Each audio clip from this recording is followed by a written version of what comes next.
जैसे ही केदारनाथ धाम के कपाट खुले, हवा में एक अलग ही कंपन महसूस हुआ। चारों ओर शंख, घंटे और हर हर महादेव की गूंज के बीच जब लोगों की निगाहें मंदिर के ऊपर गईं, तो जो दृश्य दिखाई दिया उसने हर किसी को भीतर तक झकझोर दिया। सामने ऐसा अद्भुत नजारा था जिसे देखकर लोगों की आंखें भर आईं और शरीर में एक अजीब सी ऊर्जा दौड़ गई। कोई उस पल को चमत्कार कह रहा है, कोई भगवान शिव का दिव्य संकेत। कुछ तो ऐसा था उस पल में जो न पहले कभी देखा गया, न महसूस किया गया। क्या महादेव ने खुद अपना दरबार सजाया था? क्या आसमान में दिखा वो तेजोमय प्रकाश उनके आशीर्वाद की झलक थी? इस वीडियो में हम आपको दिखाने जा रहे हैं वो दुर्लभ दृश्य जो अब तक लाखों लोगों के रोंगटे खड़े कर चुका है। अंत तक जरूर देखिए, क्योंकि आखिरी सेकंड में कुछ ऐसा सामने आता है जो शायद आपके जीवन भर की श्रद्धा को एक नया रूप दे देगा। 2 मई 2025 की सुबह का समय था, जब तकरीबन 10,000 श्रद्धालु केदारनाथ धाम के पास पहुंच चुके थे। आज एक खास दिन था, क्योंकि बाबा केदारनाथ के मंदिर के कपाट 6 महीने बाद फिर से खोलने जा रहे थे। पूजा अर्चना और विधि विधान के बाद सबकी नजरें मंदिर के कपाट पर थीं। जैसे ही मुख्य पुजारी ने दरवाजा खोला, एक एक कर पुजारी और श्रद्धालु मंदिर के अंदर प्रवेश करने लगे। वहीं एक भक्त राघव था, जिसकी आंखों में बहुत सी भावनाएं थीं और उसने हमें अपनी दिलचस्प कहानी बताई। राघव का कहना था कि जब वह महज 10 साल का था, तभी से उसे बाबा केदारनाथ के दर्शन करने की इच्छा थी। उसने अपनी मन में एक संकल्प लिया, जब मैं खुद पैसे कमाने लगूंगा तब अपनी पहली सैलरी से बाबा केदारनाथ की यात्रा करूंगा और अपने माता पिता को भी इस पवित्र यात्रा पर ले जाऊंगा। और यही हुआ। उसने मेहनत और लगन से पढ़ाई की और एक बड़ी सॉफ्टवेयर कंपनी में इंजीनियर के पद पर काम करना शुरू किया। उसका सालाना पैकेज 12 लाख था। पहले महीने की सैलरी मिलने पर राघव ने अपना और अपने माता पिता का टिकट देहरादून के लिए बुक किया। लेकिन राघव का सपना सिर्फ कपाट खुलने तक नहीं रुकने वाला था। वह जानता था कि बाबा केदारनाथ के कपाट खुलने से पहले पंचमुखी डोली ऊखीमठ से रवाना होती है और उसने तय किया कि वह 27 अप्रैल को ऊखीमठ पहुंचेगा, ताकि डोली के साथ वह भी इस यात्रा में शामिल हो सके। यह यात्रा 5 दिन की थी और 2 मई को बाबा केदारनाथ के धाम तक पहुंचेगी। राघव का यह कदम न सिर्फ उसके विश्वास और संकल्प को दर्शाता था, बल्कि यह भी दिखाता था कि जो सच्चे मन से किसी उद्देश्य को पाता है, वह उसे हासिल करता है। राघव जी ने अपने माता पिता को देहरादून से सीधे केदारनाथ के लिए भेज दिया था, लेकिन खुद उन्होंने पंचमुखी डोली के साथ पैदल यात्रा करने का निश्चय किया। उनका विश्वास था कि जो कुछ भी उन्हें जीवन में मिला है, वह सब बाबा केदारनाथ का आशीर्वाद है।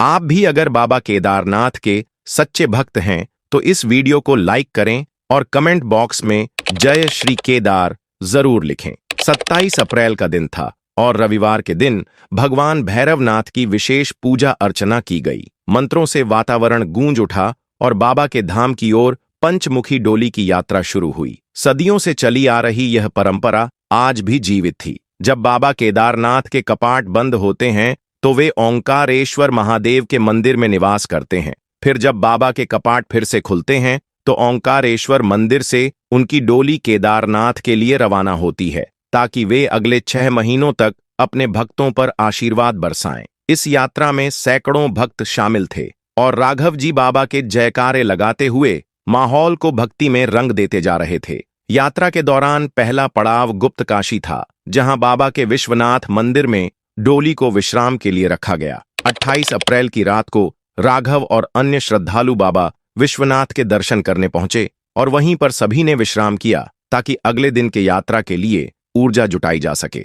29 अप्रैल को गुप्त काशी से पंचमुखी डोली की यात्रा की शुरुआत हुई। पहले पड़ाव से आगे बढ़ते हुए डोली अपने दूसरे मुकाम फाटा पहुंची, जहां रात्रि विश्राम हुआ। अगले दिन यानी 30 अप्रैल को जब डोली को तीसरे पड़ाव की ओर रवाना होना था, तभी मौसम ने करवट ले ली। अचानक आए बर्फीले तूफान और तेज हवाओं ने मानो रास्ता ही रोक लिया। राघव बताते हैं कि वह नजारा डरावना था। चारों ओर धुंध, बर्फ और अंधेरा सा माहौल। एक पल को तो ऐसा लगा मानो अब आगे जाना मुमकिन नहीं। उसी क्षण एक बुजुर्ग यात्री ने राघव को देखा और मुस्कुराते हुए कहा, तू तो जवान है बेटा, तुझे डर किस बात का? जब मैं बूढ़ा होकर यहां तक आ गया तो तू क्यों घबरा रहा है? उस अनजाने बुजुर्ग के शब्दों ने राघव को न सिर्फ हौसला दिया, बल्कि जैसे कोई दिव्य शक्ति उसके अंदर उतर आई। राघव आज भी मानते हैं कि वो कोई आम इंसान नहीं, खुद महादेव का ही रूप रहे होंगे। आखिरकार डोली ने तीसरे पड़ाव गौरीकुंड स्थित गौरा देवी मंदिर तक पहुंच बनाई,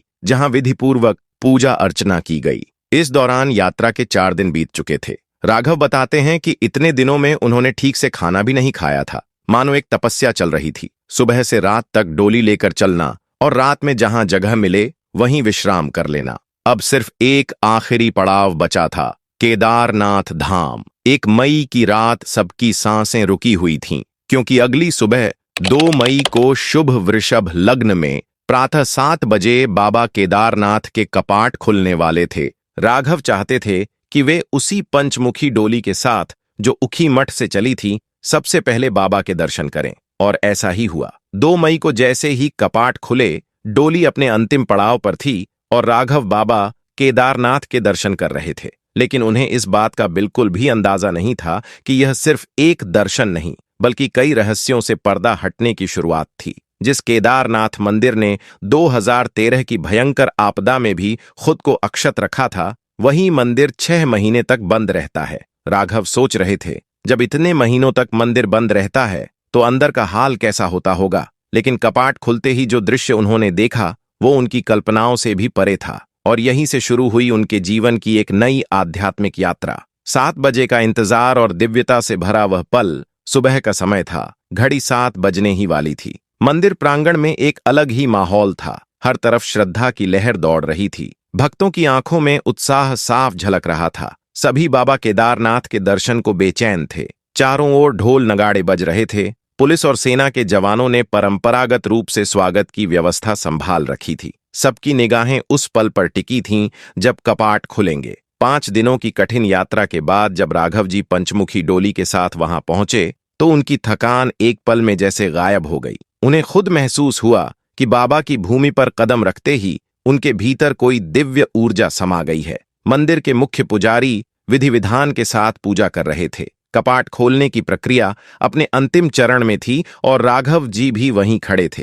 वो पहला दर्शन करने का सौभाग्य पाना चाहते थे। जैसे ही ठीक 7 बजे बाबा के कपाट खोले गए, सबसे पहले पुजारी भीतर गए। एक एक कर सब अंदर प्रवेश कर रहे थे और फिर आई राघव जी की बारी। गर्भगृह में छुपा था रहस्य। मंदिर के अंदर का दृश्य देख राघव जी स्तब्ध रह गए। अंदर एक अजीब सी शांति और दिव्यता फैली हुई थी। जमीन एकदम स्वच्छ थी। ऐसा लग रहा था जैसे किसी ने हाल ही में सफाई की हो। सामने गर्भगृह में एक विशाल शिवलिंग विराजमान था और ठीक उसके पास एक दीपक जलता हुआ दिखाई दिया। पहली नजर में उन्हें लगा कि यह दीपक शायद अब भी किसी पुजारी ने जलाया होगा, लेकिन जल्द ही उन्हें बताया गया कि यह वही दीपक है जिसे 6 महीने पहले मंदिर बंद करते समय जलाया गया था, और आज भी यह वैसा ही जल रहा है। न कोई तेल डालता है, न कोई बाती बदलता है, फिर भी यह जलता रहता है। यह जानकर राघव जी के रोंगटे खड़े हो गए। इतना ही नहीं, शिवलिंग के ऊपर ताजा पुष्प भी छड़े हुए थे।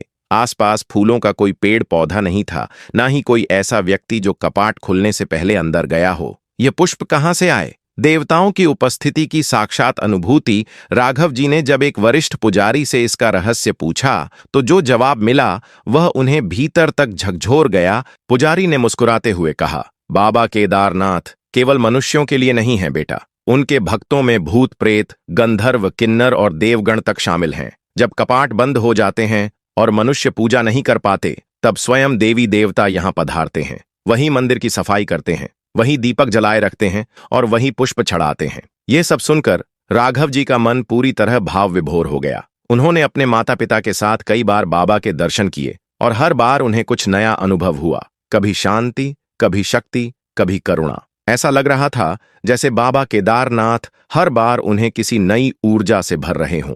लेकिन चमत्कार यही नहीं थमा था। राघव जी ने सोचा कि अब यह यात्रा पूर्ण हो गई है और वे अगली सुबह अपने माता पिता को खच्चर पर बैठाकर नीचे उतरने लगे। माता पिता वृद्ध थे, चलने में सक्षम नहीं थे, इसलिए राघव खुद पैदल ही चल रहे थे। तभी खच्चर वाले ने सलाह दी कि एक छोटा रास्ता है, शॉर्टकट, जिससे वे जल्दी नीचे पहुंच सकते हैं। पहले राघव ने मना किया, लेकिन समय कम था और अंधेरा होने से पहले अगला पड़ाव पहुंचना जरूरी था।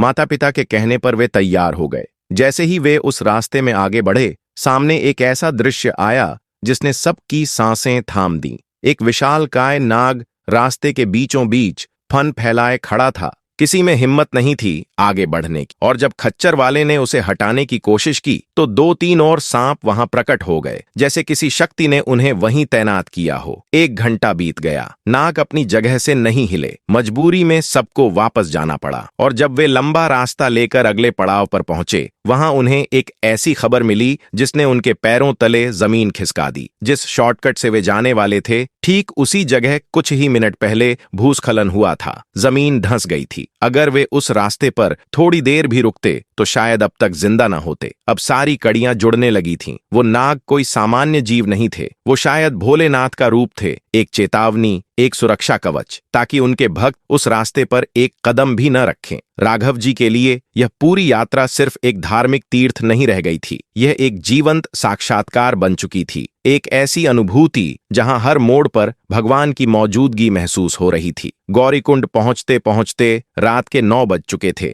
लेकिन राघव जी के चेहरे पर थकावट नहीं, बल्कि एक दिव्य शांति थी। अपने जीवन की पहली कमाई से अपने माता पिता को बाबा केदारनाथ के दर्शन कराना, यही उनका सपना था, और वो सपना अब महादेव की कृपा से पूर्ण हो चुका था। हिमालय की ऊंचाइयों में छुपा एक ऐसा पवित्र स्थल है जहां प्रकृति भी नतमस्तक हो जाती है। केदारनाथ, बर्फ से ढके पहाड़, तीव्र और शांत हवाएं और बादलों के बीच से झांकती सूर्य की किरणें मिलकर एक दिव्य आभा बनाते हैं। इस अलौकिक वातावरण के केंद्र में स्थित है वह प्राचीन मंदिर, जहां महादेव स्वयं पिंड रूप में विराजते हैं। मंदिर की शिला पर जमी सदियों पुरानी बर्फ के बीच जब आरती की घंटियां बजती हैं, तो ऐसा लगता है जैसे स्वयं ब्रह्मांड शिव के नाम का जप कर रहा हो। एक साधक अपने कांपते कदमों से गीली सीढ़ियों पर चढ़ते हुए मंदिर की ओर बढ़ता है। उसके माथे पर भस्म, आंखों में भक्ति और होठों पर ओम नमः शिवाय का जाप। वह जानता है कि यह केवल एक यात्रा नहीं,